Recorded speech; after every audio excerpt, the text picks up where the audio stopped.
KSL's investigative podcast Cold continues this week with never-before-heard accounts of the devastating day Josh Powell murdered his sons. Tonight, Dave Colley shows us after the explosion, police learn new details about Josh's actions in those final days, details they hoped could lead to clues.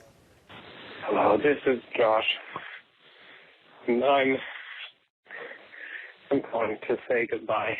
In calls, emails, and texts, Josh Powell reached out to friends and family in the hours before the explosion. He'd already donated his son's toys, taken thousands of dollars out of his bank account, and purchased gallons of gasoline.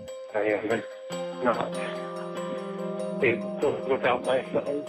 Just days before, Josh had learned he was not regaining custody of 7-year-old Charlie and 5-year-old Braden. I'm not able to go on anymore. But as the smoke settled at his home, police were already chasing new leads.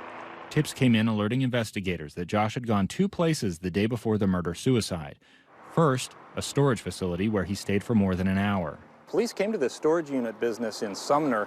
They looked into Josh's unit trying to find any evidence of Susan.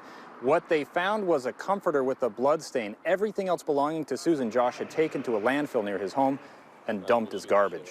Detectives dug through piles of recycling, eventually finding a Book of Mormon embossed with Josh's name, childhood books belonging to Susan, and a map of Utah with more than a dozen locations circled. He was intending on doing this before it occurred. He had planned this event out. Back at the scene of the fire, the flames destroyed nearly everything. But police recovered some items from the ashes: charred journals, cell phones, and computer hard drives.